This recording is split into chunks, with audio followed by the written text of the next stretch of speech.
This video is designed to supplement the guide that I've sent out for you, and we're going to talk about how to create the different tables and how to get access to your data. So here you'll see that this is my survey. This is something similar to yours.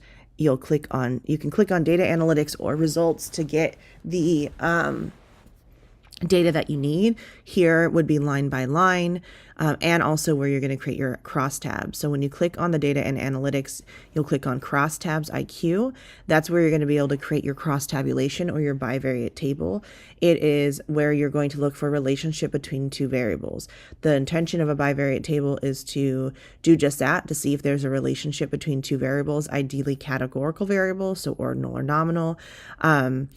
You can do it with an interval ratio, but I would say use it with at least a categorical variable. And remember that your columns are where your independent variables are going, while your rows are where your dependent variables are going. And you're going to plug them in. And when you do that, you're going to see these percentages here. You're going to look across all of the percentages and see if there's anything that's significantly different across the variables and the variable categories. Within each of the bivariate tables and the percentages, you want to try to remember the 10% rule, which is that if there's a 10% difference, there's likely a strong relationship, but don't limit yourself to just that, because you still can report on the percentage differences across the data. And there's some interesting finds, and it may not be explicit as like the whole point of feeling supported in their goals and gender identity or race, for instance, as I'm using with my example. It could also be a specific group. So one of the things I noticed that there were some differences within like race and multiracial compared to others, and so there was a bigger relationship with those. So like those folks felt more as if they weren't supported in certain instances. So that's where you're going to report on some of those things and differences within your bivariate tables. It doesn't have to be the specific variable, but it could be a category within the variable as well. So you'll highlight some of these patterns and trends and differences across all of that data. Now, you're going to want to think about the dependent variable being the same across all of you. So like consider that, because your research question is going to be right, it's going to be there's going to be like some components around variables. So perhaps you all find the same dependent variable for your independent one, and then you choose a different independent variable. Do remember you do need to have a bivariate table as a group as well. So just consider that. Now to get to the rest of the data, you're going to go to results. There's a couple ways you can do it. One is to click on share result, and then you can choose how you want to do it. It might be through a CSV, and it might be, you can export it this way. This is raw data. It's just like straight raw data. And there you can transfer it directly into Google Docs through your through Qualtrics that way. So you'd connect your Google account and it would go straight into Google Sheets that way. So that way you have it already in Google Sheets. But the other way you can do it is you can also export it through like a PDF, or you can just pull the data. If you look at this is all raw data. So what I'm doing here is I'm cleaning up the data. I'm taking out significant columns that have no importance to me. This will be helpful for some of your variables when you have to calculate specifically like your IQV or your percentage distributions. But it would require you to do some cleaning up of your data. So you'll see here that I'm taking out some of the columns, for instance, and that leaves me with my data here. And what I can do in some cases is also calculate my mean. So I am asking that, so if you need to calculate your mean for your data, this is the best route to go as well. So you'll see that I have all of the interval ratio or kind of ordinal data that, excuse me, that has all the numeric values. So what I've done was I've copied and pasted this on a different tab. And I've made it smaller. I've cleaned it up a little bit. And then I'm calculating my mean. And in order to calculate mean, you can do that directly in Google Sheets. So if you look at this, all of this are raw data. They're individual responses. In order to calculate your average, you're going to go down and click on the very bottom of that column and press equals and type in average. If you click in average, it will end up highlighting everything for you, and make sure that it has all those cells, and it'll calculate the mean for you. And that is your mean. So that's something that you're going to write into your table. So that way you are able to calculate that. There's a very similar process for standard deviation, which you'll find in the guide. It's the same exact concept, where you're just going to press equals and plug in the formula, but you'll see that in the guide. And that's how you can calculate that for interval ratio, when it comes to your data, if you need to have your mean calculated for that. So looking at the raw data, right, you can see now that there's different types of variables that exist across all of this. And that's helpful for, being able to work with your data and to run any calculations that you might actually need to calculate. Excuse me. So now you're looking at this table, and for some of you, you might actually see that your data is already calculated for you. And I would say that what I have found is that the majority of cases for people who created the survey have more access to the data. I'm not quite sure why, because you're all equal collaborators, but it is what it is. So if somebody is like the survey creator and they have access to more robust data, then I would suggest that you do that. Okay, so you are going to be expected to create bivariate tables as well as descriptive, like just foundational statistics, and that includes percentage distribution. So one thing you're going to do is you're going to create this table, right? Remember that you're going to go into insert, table, and then select the number of cells that you want. In this case, I have written in everything, and I'm going back and forth just so that way you know that you can go do that. And I'm filling in all the variables. So this table here was like, I just copied and pasted it from a different one. I will show you how to do the tables though a little bit later in the video. And instead, you'll see I have frequency and percentage, right? So I'm keeping track of the count or the frequency of that particular category, and then I'm calculating my percentages. In this case, the percentages are already calculated directly from Qualtrics. And so I'm just typing those in directly into the respective columns and where they go. So that way I have my entire table created. So this is what your table should look like. You'll have the header that says table, whatever number it is. Then you'll have the italicized description of the table, and then the table itself. So in order to calculate this, also what you do is you're taking your frequency and divided by your total, or your n. So in this case, 7 divided by 30 is what gave me my first frequency. 8 divided by 30 is what gave me my second frequency, and 15 divided by 30 is what gave me my last frequency. Okay, so now I'm creating another table so that way I can create my percentage distributions for this. And now because it does have mean, median, and mode, you will need to have that. So, similar to what I was saying before, you can create that table for it. You'll also, so you're going to create your table.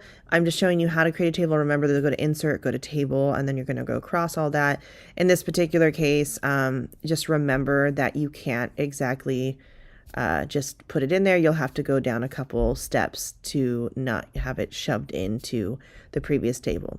All right, so creating a table, so that way we have our percentage distribution. So this is one table, and you'll notice that there's just a few too many rows.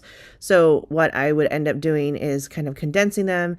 I have written in the preparation level my percentage, and I put my frequency. It doesn't matter which order those go in, but the frequency is the total amount that happens. So you'll see that there's ways, if you click on those little arrows, I'm going to show you how to clean up the table. But there's, if you look around, all of these different things are how you can find the different table properties, and how you are going to like mess with your table. So you can highlight it all and go to table properties, and you can change like the color of the border. You can change a wide range of things here. The first thing you're going to do is you're going to go to 0 point. So you're going to basically go to your table and go to 0 points. Now, if you click on it, like very carefully, you'll see where there's like that blue. If you hold down shift and click on all of the sections, all of the cells underneath, you're going to go back and you're going to see that there's a little set of lines up top. You'll click on those, and then you're going to change it to the point on there. So that section will give you the APA formatting. So don't forget to go to table, and write in the table, change, like, have the italicized description of it, and then I would like Times New Roman, change it to 12 font. So this is obviously missing the percentage still, but your tables should look like these. You are going to have that bar there. This is what your tables should look like for APA formatting. I would have my percentage calculated in there, but you want to make sure that you are labeling everything. Now, your IQV, you are going to calculate your IQV as well. I'm going to show you how to do that in Google Sheets, because it's Google Sheets and then using what's called Desmos. So the Desmos scientific calculator is wonderful.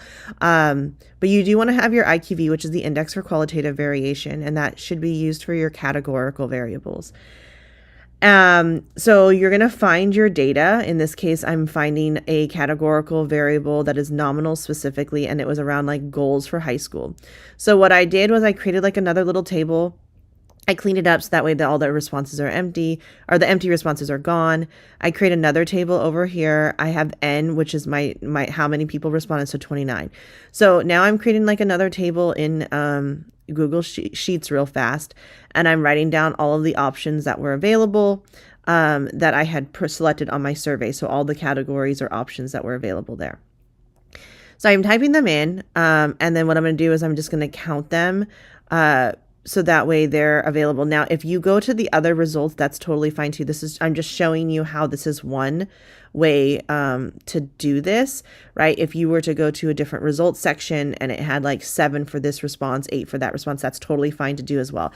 I'm just showing you some of the different ways that you can work with the data. So in this case, I'm counting how many responses were with each option. So the frequency for each of the options, right? So as you can see, like 9 frequency for all of the above, etc. So I'm going through and I'm doing all of that right now.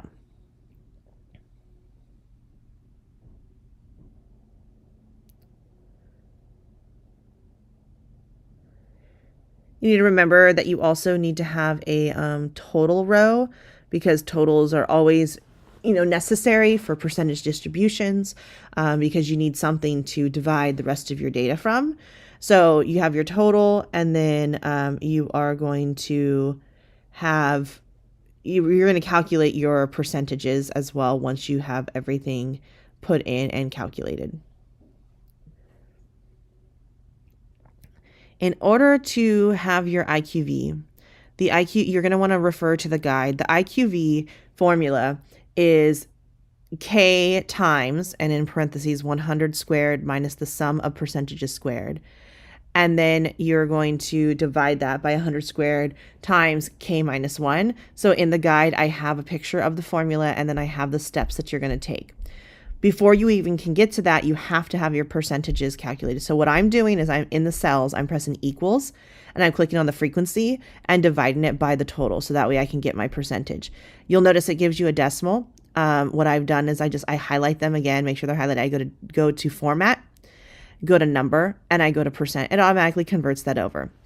Now, this next column is not something that you need to have, though, for the actual table in the doc. This is what you can do, though, for your calculation. So because you need the sum of your percentages squared, what I'm doing is I'm pressing equals, and I'm typing in the number, and I'm pressing Shift 6 and 2 for squaring. It gives you the caret and it squares it, and that is squaring each of my percentages. It's the sum of percentages squared, so you're going to go equal sum and add them all up. Your percentage squared should not be a decimal point or very small, unless your percentage was very small. They should be larger values. So now I go into Desmos, and using the formula that you can find in the guide, the number of categories I have in this case are 4. I'm plugging in the values for my formula. That sum of percentages squared part is literally just the total of those. So now I'm putting in that value right there directly into Desmos. So that way I have it. I'm dividing it by 100 squared again times 4 minus 1, because 4, so in this case, K is the number of categories that you have. And that gives me an IQV of 0.69 essentially when I'm rounding.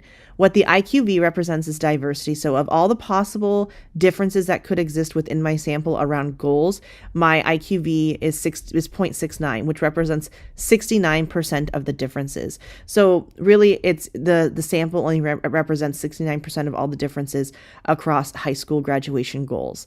That's not very diverse. It's also not, I mean, it's not diverse, but it's not super diverse either. IQV can be used for gender, it can be used for race, it can also be used for any other categorical variable. So you can use IQV for ordinal or nominal. I am expecting IQV at least for nominal, but you could do it for ordinal as well. I would say use your best judgment. You should have something on there, at least one IQV calculated, just so you can kind of interpret the diversity of it. So you'll see that I'm just copying and pasting things directly from Google Sheets into my document now. And I just kind of changed the formatting so it looks a little better and it's more consistent as I'm going through. And this is just easy. You can just do this. You can calculate things directly in Google Sheets as well if you'd like, and just put that in. It's totally up to you. You'll just want to make sure that the formatting is right. You'll see that the formatting was funky, and what I did was I just redid the alignment. And again, I'm changing it to Times New Roman and 12, so that way it's consistent across everything. Again, with this, you do not need the percentages squared for the actual table. That's just for the calculation. I'm not expecting tons of calculations. There's just a few small calculations like IQV that you need to do. Means if it's not already calculated for you in Qualtrics, and then your percentage distributions. Like those are really the only calculations that you have to do. Most of this is a matter of creating the tables and making some minor interpretations of them, because the social statistics has no value if you haven't, interpreted them in relation to the social world. So you'll see that what I just did to create my table. And I got rid of the borders, and then I went and added them back in. So in this case, I have the IQV down below, and I explain what the IQV represents.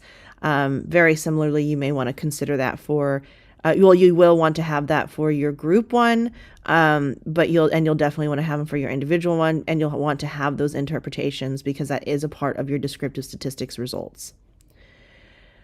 Okay, so you're looking at this doc now, and you can see that the tables all look very similar. They're very uniform, and they're cleaned up. They're in APA format as well, so that is significant. And now what I'm going to do is I'm going to go ahead and create another table.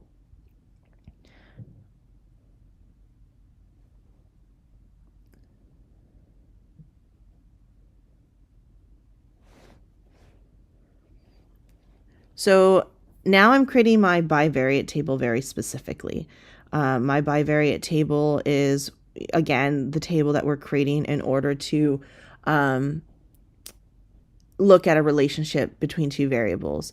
I put on here the crosstabs, and I'm creating the crosstabs so that way I have something to work with. I also exported them and I put them in here so it's easier to see. If you want to follow the one that's in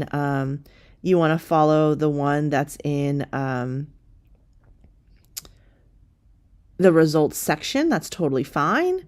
But what I would suggest is to pick one or the other.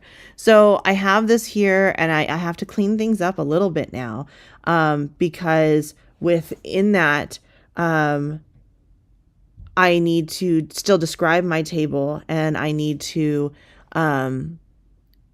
have the table created, right? So table 5, and then I have the explanation of it. And with that, I'm now going to clean up the table so it looks a little better. So like the totals on the bottom, you'll see that the counts, right? Those are the frequencies within them, and then the percentages. So I'm going to clean it up though a little bit more so it's easier to read across all of the data.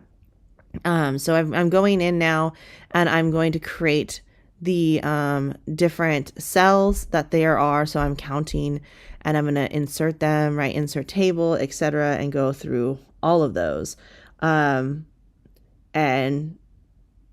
put that in.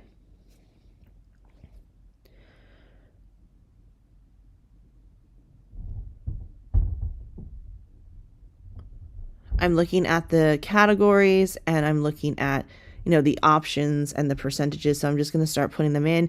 One of the things that even I did here was I struggled with being able to align things. So just pay very close attention to the alignment of it. So that way that way you don't have any of those alignments that are messed up. So make sure that you go through and you're able to clean it up with the total down below. You don't need that. You don't need the other total. So you'll see that there's a total column as well. You don't need the total column. It can be helpful, but you don't need the total column. So you're going to put those in there. And I just copy and pasted the names of my, the race categories in there. And then I just copy and pasted all of this in there as well. Like I said, I did have to clean some things up. So just make sure your alignments are there and present, because it can be a struggle to overlap all of that. I didn't need this column, so that's why I ended up deleting it. So we're good with that. And then this is your bivariate table now. You do not necessarily need the individual counts, but you do need the percentages. So the percentages are required though when you're doing this. And what I'm doing now is I'm interpreting it. I'm going to have an interpretation down below, and I'm going to, look at what differences across the percentages. So now in this case, I'm also cleaning my table up. So I'm changing the formatting of it. And then I'm also going to, again, get rid of I was trying to see if there's anything else, and you have to do it this way. Sorry, that's what I'm trying to do here is I'm trying to align it. So you'll see that the cell alignment, I did it at the top. So you just want to make sure it's all uniform. So I got rid of the border again. I did it to 0.0. So now I'm going here and I'm carefully clicking just above each of the rows, so that way I can see them. I click on one, and I'm holding down Shift and selecting all of them. So that way it's just easier. It's a one-time thing. I'm going to do all the ones on the bottom as well, so it's easier to do that. And from there, what I'm going to do is go up to those lines and go to 1 point, and that gives me the header row lines that you need for APA formatting. And that is your bivariate table. So underneath, you're going to make your interpretations according to your data. And you're going to make sure that everything's in alignment, and your interpretation is important. So going across all of this document, you're going to see like there's a bunch of different tables, and you're going to have your brief interpretations with it. Like the average response is this, the IQV is this. I'm not looking for heavy duty interpretations because that's what you're going to do in your symposium, but there still does need to be interpretations with these. So your raw data is just the exported data from Qualtrics, while this is the part that's going to be in you will need all of these for the methods paper. Now, it's not just enough to just take this and transplant it in there. In the methods explanation, I will have it outlined for you very clearly where to put it in there and how to interpret in the methods section, because in the methodology paper, you are going to have like your results and findings, which is this part, and you will have these in there, and you will need those interpretations, but I will have a very detailed explanation as to what you need to have for that.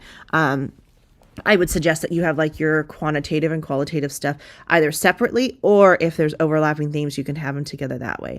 But you do need to have an interpretation across your data, because otherwise these are just tables. And again, the whole point of this is accessibility and interpretation, right? So it's not enough to just have it listed here, but you need to be able to also interpret it to some extent. So, dig deep into those social statistics days that you had to help you interpret and remember how to talk about these things.